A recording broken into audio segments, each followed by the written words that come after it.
Alors quand on cherche à avoir une photo plus nette, il faut d'abord comprendre pourquoi notre photo est floue pour pouvoir appliquer les bonnes corrections. Alors aujourd'hui on va voir quelle est la différence entre le flou de bouger et le flou de mouvement et comment corriger et éviter tout ça. Allez en avant, Guingamp. Avant de commencer, je vous rappelle que sur mon site photomaniac.fr vous pouvez accéder à ma formation gratuite sur les bases de la photographie. Je vous invite à vous y inscrire si ça vous intéresse. Alors déjà vous devez analyser votre flou et déterminer de quel type de flou il s'agit. Donc si vous observez que votre photo est floue dans son ensemble, du premier plan à l'arrière-plan en passant par le ou les sujets, c'est qu'il s'agit très certainement de flou de bouger. L'ensemble de la photo sera flou de manière uniforme et souvent dans une même direction. Donc pour limiter le flou de bouger, il y a plusieurs solutions possibles.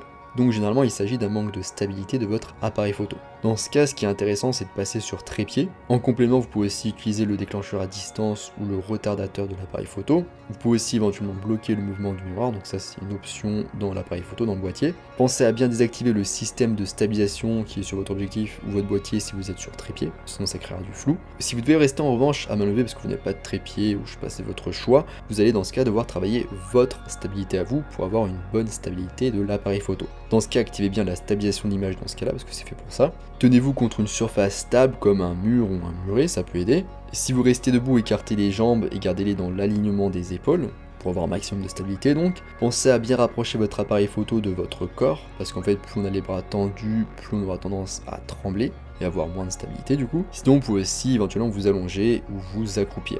Si vous êtes relativement stable et que vous obtenez quand même des photos avec du flou de bouger, c'est que ça vient du coup probablement de vos réglages, et plus particulièrement de votre temps de pause, qui est trop long. Donc pour ça je vous conseille d'aller voir ma vidéo, mon podcast sur la règle de la distance focale inversée, pour savoir quel est le temps de pause que vous devez régler en fonction de votre objectif et de votre matériel. Mais je vous fais la version courte de la règle parce que je suis sympa. Sur un boîtier 24x36, donc full frame, votre temps de pause devra être de 1 sur la distance focale de votre objectif. Donc, par exemple, si votre objectif c'est un 50 mm, le temps de pause au plus long devra être de 1/50 de seconde.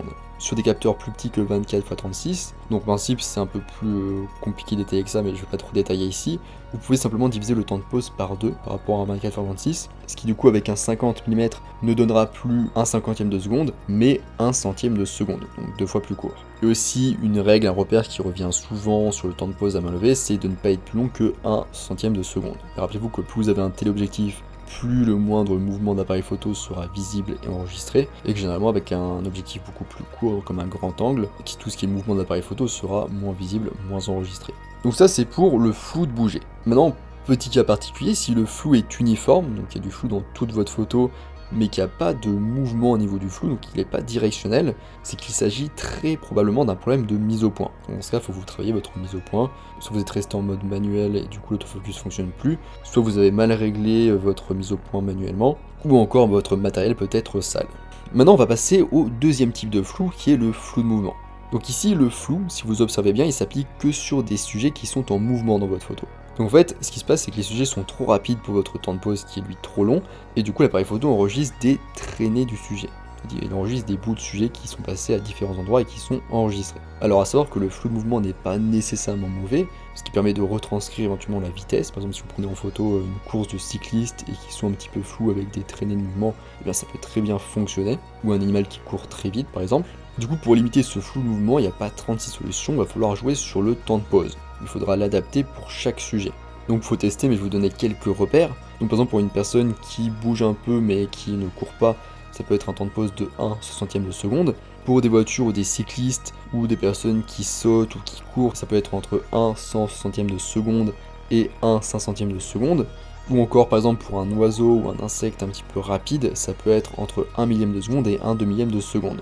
Mais attention, du coup, si vous jouez sur votre temps de pause, vous allez perdre de la lumière, notamment avec des temps de pause très courts comme 1 millième de seconde, vous aurez très peu de lumière qui aura le temps d'arriver jusqu'à votre capteur. Donc il faudra équilibrer votre exposition, soit avec une plus grande ouverture, soit avec des ISO plus élevés, ou éventuellement avec un flash. Et d'ailleurs, vous pouvez aussi tenter éventuellement d'utiliser un flash avec le déclenchement au second rideau qui est une option sur votre boîtier, pour éviter qu'il y ait trop de traînées de mouvement. Mais d'ailleurs, dans d'autres cas, on ne veut pas forcément éviter le flou de mouvement, mais on va plutôt l'embrasser en faisant par exemple des effets de filet avec l'eau, avec les cascades, comme on a pu déjà le voir sur Photomaniac, ou encore en faisant des traînées lumineuses, qui est aussi un sujet que j'ai abordé sur le site Photomaniac. Donc voilà, on est à la fin de ce podcast sur les différents flous et comment les corriger ou non.